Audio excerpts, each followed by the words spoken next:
of the week. The bird of the week this week is the Townsend's Solitaire.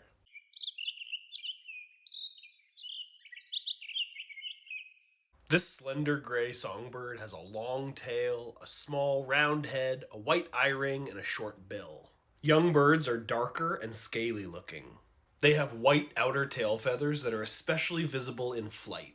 Tosos are in the thrush family, but they often behave more like flycatchers, leaving a perch to capture food and then returning to the same perch. In winter, these birds eat almost entirely juniper berries and aggressively defend patches of juniper trees. Some migrate south in winter, and others just head down to lower elevations where there are more juniper berries. Townsend solitaires sing a long, rambling, finch-like song.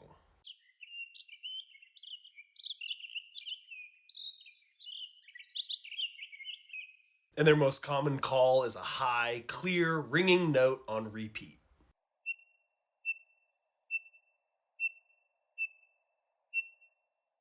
Tune in next week for another